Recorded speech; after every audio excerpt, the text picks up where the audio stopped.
Hey everyone, it's Leah at MerelyHuman once again.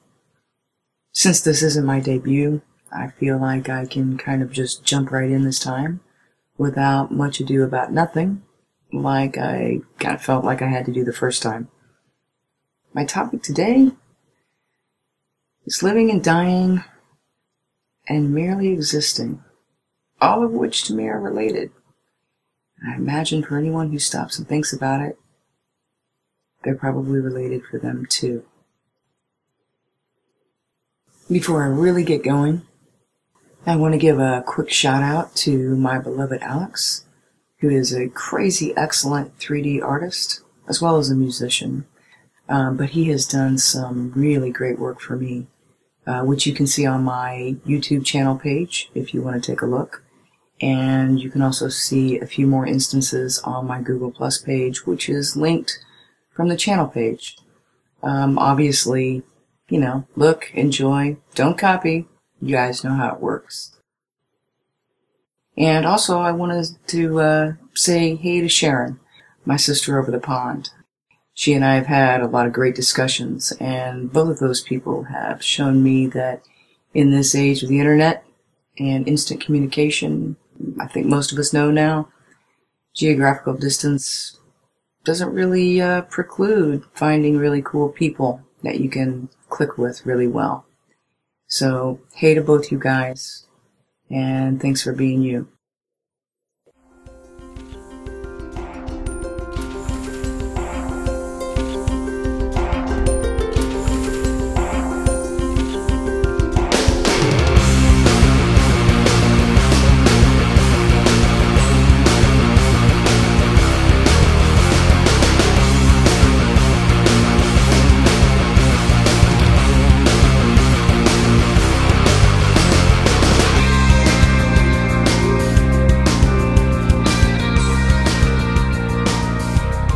You know, it's been said that as soon as you're born, you're dying. And I guess biologically that's pretty much true. Although the growth outweighs the dying for quite a while, at least through the end of puberty. I know there are different times where certain processes stop. For instance, we stop gaining height and growing physically as much as we're going to, around maybe age 20 or so. But we don't start to experience a drop in, say, hormone levels and things like that until a later age. And I'm not a doctor, so I really don't know exactly when that happens. I've read all sorts of different things about that.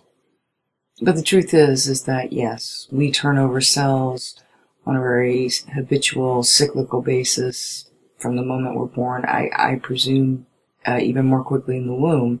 It's just that the growth rate is so high at that point. So yeah, we're born, we're dying.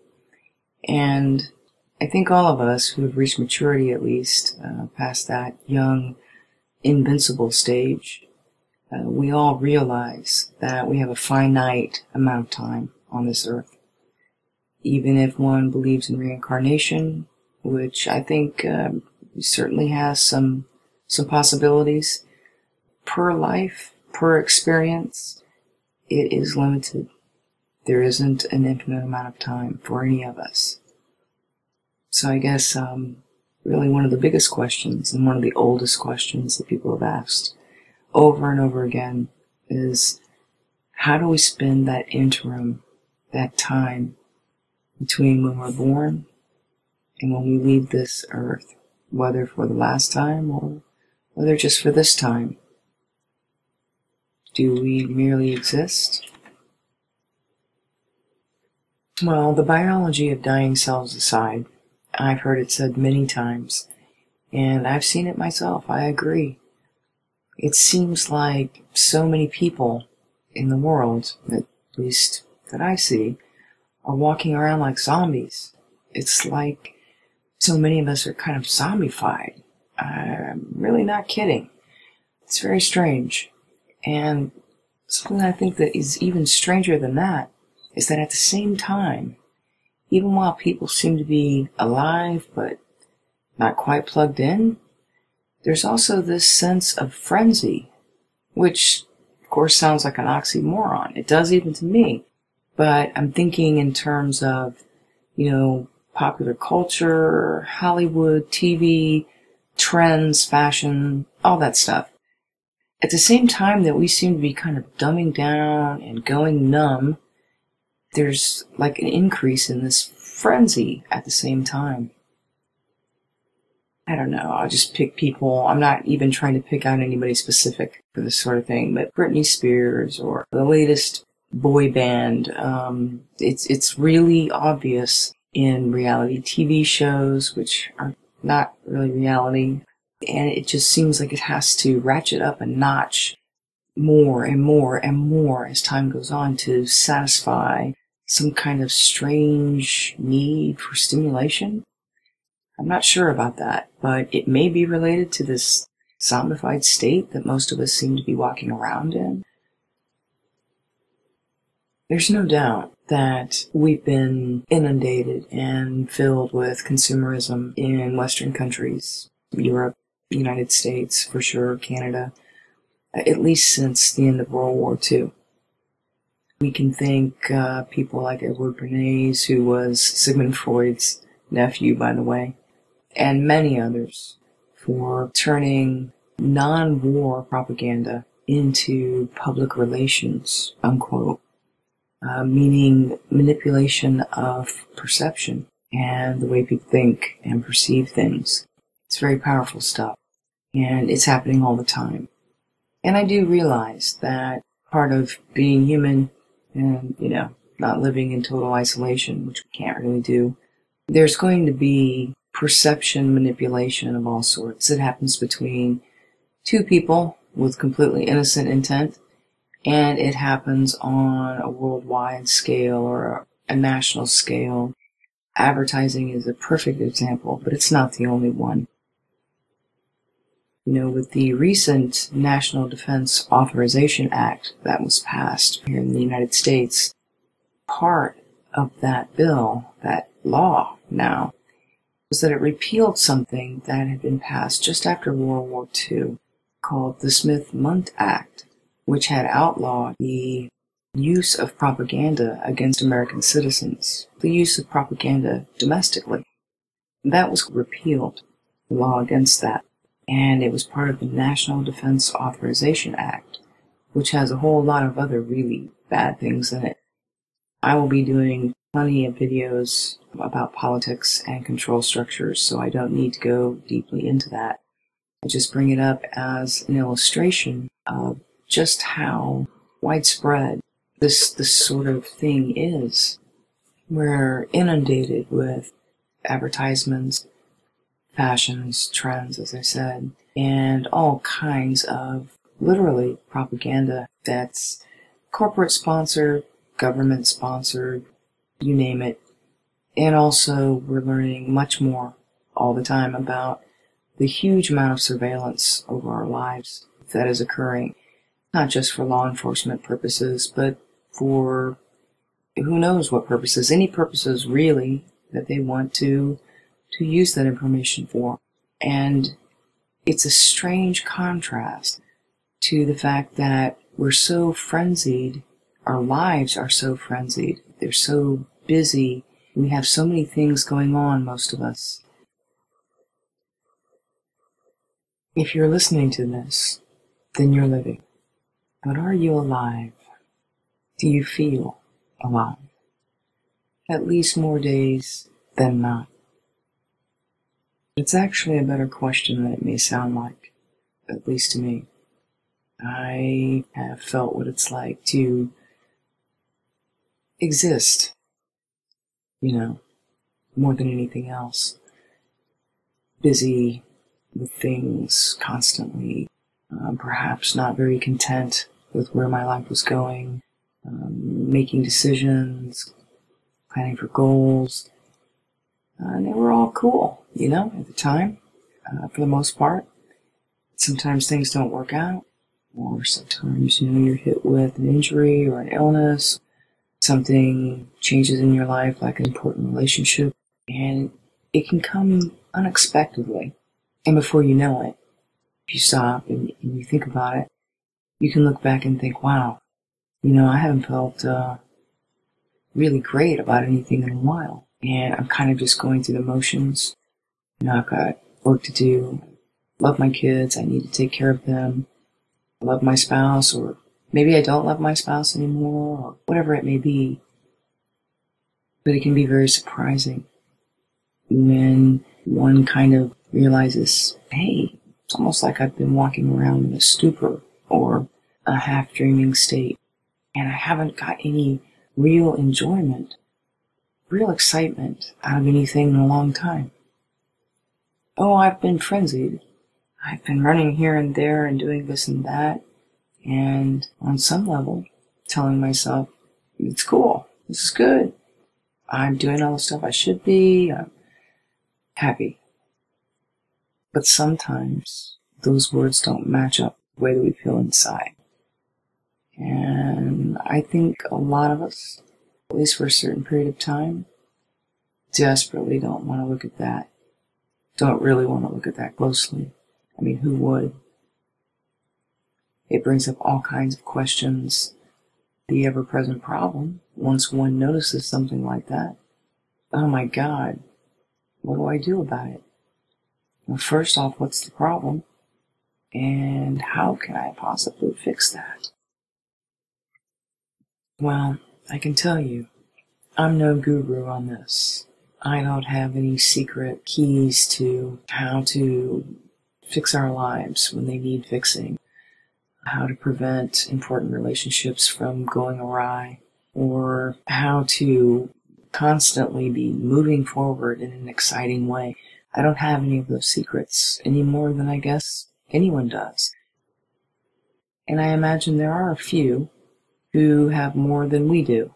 We average people, as far as secrets to this good, authentic, even exciting life. Whatever that may be. It doesn't have to be fame and fortune. It can just be whatever is fulfilling for us. But what I have done is I have seen a few people die. A few of them I've been able to be with before they died and talk with them and find out over some time what they prized most about their life now that they knew it was nearing its end. And I've also seen a few people die that I didn't have that interaction with. And I don't know what they thought or what they felt. Some people seemed afraid, which I think a lot of us would. It's understandable. And in those cases, I simply tried to comfort them while also letting them know that it was okay to go if they needed to go. But one really big, important thing that having more than a few people very close to me die that I've learned just by observing is that one of the worst things that I can think of, actually, is to carry our discontent, our fears, our regrets, all sorts of things, unresolved issues, can be from childhood, can be at any time, and to refuse to even try to heal those, to come to some kind of constructive terms with them, and to go all the way to the end of one's life, whatever that may be, young or old, and still carry those wounds unmitigated. I think that's one of the saddest things I've ever seen. There are a lot of upsetting things in life, obviously. I've seen plenty of things, we all have, that enrage us, outrage us, frighten us, so forth. But for pure sadness, seeing someone who had all the intelligence in the world and many people who loved him or her for decades not be able to love themselves and to be so averse, so really, honestly, uncomfortable and even afraid to look at their lives, to look at themselves privately, not talking about exposing it to the world. Possibly, a good professional can help at times. I have no problem with that sort of thing when it can help. Not all therapists are good fits. Sometimes you have to shop around and all of that. But I'm thinking about just being alone with one's own thoughts and reflecting on, our lives. Am I happy? Do I like where I'm going? I liked it 5 years ago. Am I still liking where I'm going? Is it working? When I go to bed at night and I look at myself in the mirror, brushing my teeth or whatever, am I satisfied with what I see behind my own eyes? Are there things hanging out there that I push away so hard because I don't want to deal with them, because I don't know how to deal with them? So I just get up and do it all again the next day and live this life that looks reasonable on the outside, at least for most of us, but that inside is kind of zombified. I would even go so far as to say kind of a life of quiet desperation, in some areas at least. Honestly, I think that's a lot more common than most of us would believe, because we can only really know about ourselves, or unless we're really close with someone else, where they either confide it to us or we can clearly see it over time. So on the outside, a lot of people look great, fine, happy. Maybe they have a lot of money, a lot of friends, full schedule, but we can't really know how they are on the inside or how the inner workings of their marriage is or whatever it may be. I think Socrates was right, personally. An unexamined life is not worth living.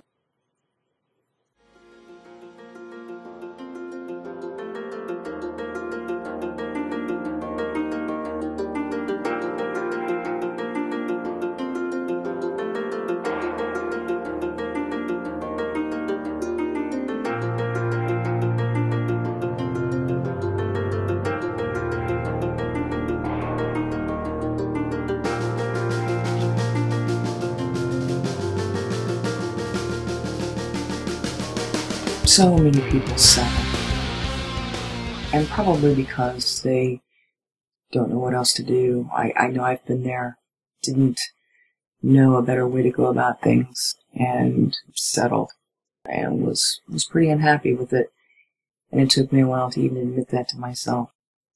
But I know I do not want to live a life of quiet desperation, no matter how much I smile in front of my friends, or how successful my work seems to be.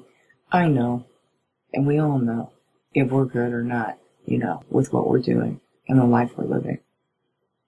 And if we're not, if we're living some kind of lie, even with ourselves, then what's the point of being alive, honestly?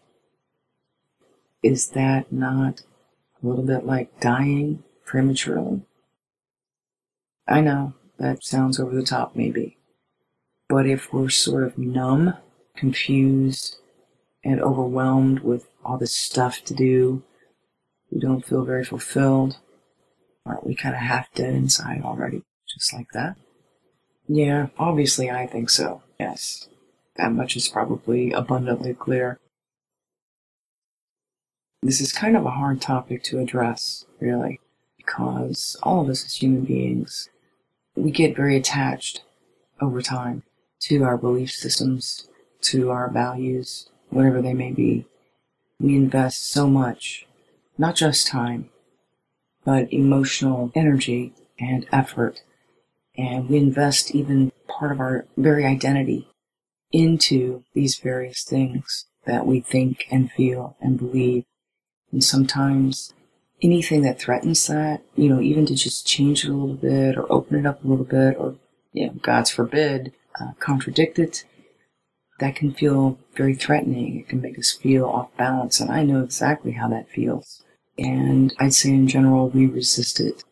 Even if we have to settle and not be very happy, at least it's the devil we know, as they say. There's nothing quite like actually having a situation where you face your own death. I mean, really, you're in a situation where your life is threatened. Not just kind of, sort of. I mean, any of us could die anytime through a freak accident or any number of things. But when you are literally staring down the barrel of a gun with someone who has intent to use it, or you're in a really terrible car accident and somehow you make it through it and you're perhaps wrapped in a blanket before they take you away in the ambulance, and you look at the car and you think, my God, nobody could have survived that. How did I survive that? Things that actually threaten your life.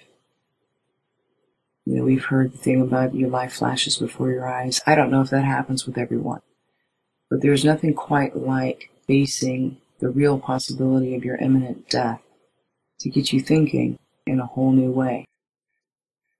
Now, obviously, I wouldn't wish any more hair-raising near-death situations on anyone than are already present. People are hurt and killed all the time, and I don't recommend it. But for those to whom it happens, it does have a way of really changing your perspective, and this is not a new idea. Humanity has known this for a long time. I just wonder why it takes the threat, the fear of imminent loss of this life that we know, that we're living here, to jolt us into rethinking things, looking at things, and re-feeling what's important, what we want, what we need. Why would it take such a drastic thing for us to examine ourselves? I've heard it said perhaps it's laziness. Yeah, maybe a bit. Granted, I can be mentally lazy myself, but I think it's not that simple. I think there's fear also. And there's a certain level of comfort and sense of autonomous control with those habits that I spoke of, beliefs that we've invested in, and attitudes and perceptions.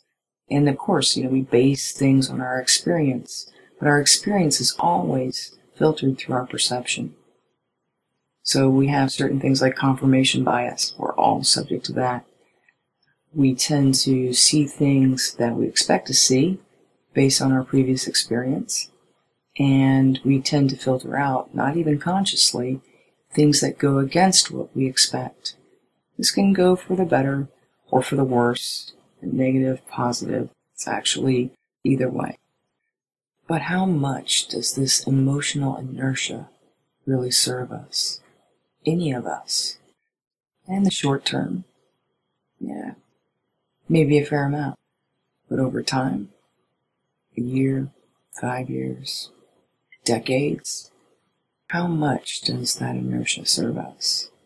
Do we really want to be the same person at 75, say, that we essentially were when we were, 24? What is the worth of all that experience in between, if we are? If we cannot change, if we cannot grow, if we won't, and if we will not face the pain that's part of that. Pain hurts, I know. We all know. But there is possibility of light, healing on the other side. Even some of the worst pain. It is possible. And really, even if the pain itself doesn't ever go away, and there are some pains that are like that, some physical, but I think probably more emotional and mental, even more. And I understand chronic physical pain. I have that myself. It's not cool. But living a life of inertia, of staying away from it, pushing it away, pretending to ourselves that everything's great and that we're living or not just existing, it doesn't make the pain any better either. One thing I've learned is that when you shut everything out as much as possible, shut it out, live on what I call the pond scum of life, the superficial, just the bare surface of your life, you don't just shut out the pain. You shut out all the good stuff too. And you start going through the motions. I know I'm not the only one. I see people every day who are doing the same thing. Now, I'm no advocate for suicide. I've had people in my immediate family die that way. And I think it's been said, permanent solution to temporary problems. That's a little too simplified, but it's never a good idea. I think people do have the right to choose, but I would never advocate it.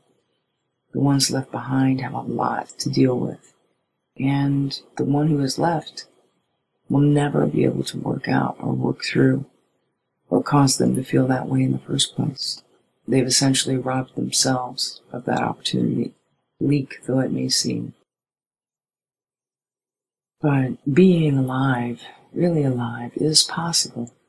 It is possible to feel that buzz up and down your spine when in the company of someone that you really click with. It is possible to feel hope, dare I say, and optimism for things that you may have always wanted to try but had good practical reasons not to do it. Risks are hard, more for some than others, but it is possible to feel, no matter what age you are, vibrantly alive. Fortunately, I was lucky. I was just existing for quite some time at a surprisingly early age. And I had the chance to find out that I can really be alive. I don't have to skip down the road and click my heels together every single day. I don't have to be on top of the world and have no trouble, no problem constantly. That's not like that. I think everyone knows that. But it is possible to feel alive inside and outside. But there's only one person who can do it. We all know who that is. It doesn't matter how many people around you love you, do things for you, care for you, build you up, give you honest and constructive input. If we can't hear it, or if we can't believe it, it does no good, really. I'm not one of those really super naive people that thinks that every person is noble or altruistic, or that there aren't some really pretty crummy people walking the earth, at least by my standards, what I think is crummy or bad. There are people who do things that I find truly abhorrent. So it's not like I think everyone is just peachy. No, not at all. But I do think that very few of us, if any, really have the right to judge who actually deserves to be walking on this earth or not. Self-defense? Well, yeah, okay, that may be circumvented. I'm all for that. But in general, I'm not qualified to judge who deserves to be here and who doesn't. I just don't have the big enough picture for that, or the wisdom for that. But I find it hard to believe that countless millions, if not actually billions, big numbers of people, normal people, some who may be listening to this video, don't really deserve to have a vibrant life, that are so flawed that they shouldn't pursue what is authentically good for them. You don't have to hurt other people to do that. Love does exist, but we do have to look inside ourselves. We do have to be able to sit with ourselves and look at what really is. Because we all know, no change can happen if we don't start with what is. This goes for the outer world of politics and celebrities and whatever else surrounds us, family. It goes just as much for whatever is inside us, including all our experience, our feelings, our loathings, all of it. Once we start from that point, then if we want to change some things, we at least have a chance to do it. As long as we're in denial, it'll never happen. And I see so much of it, and I have to make an effort not to slide back into that myself. It seems easier, and in the short term, I think it is easier. Denial, the pond scum of life. But in the long term, no way, no way. There's nothing quite like that adrenaline rush when you jump out of an airplane, when you don't have to. I just use that as an example because there are other things that we can discover about ourselves and things that we might want in our lives and might be able to affect in our lives that can give us that same kind of thrill that have nothing to do with physical danger at all. There might be some psychological danger perceived. Ooh, it's dangerous, it's kind of scary, it's uncomfortable, whatever it may be.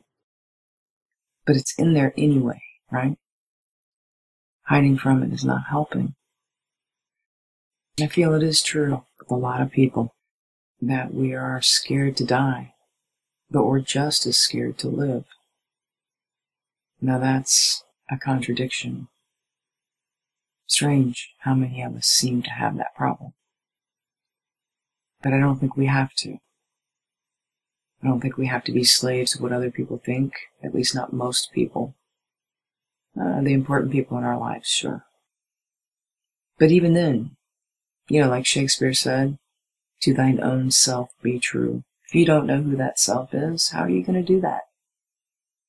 And then, as we're dying gradually, as I mentioned way back in the beginning of this, in the meantime, we're just existing. And that seems like a major waste. I'd say embrace the fire, a step at a time if need be. And then given time, strange and perhaps wonderful things can happen. Probably won't happen overnight. They can happen. More opinions. Thanks for listening.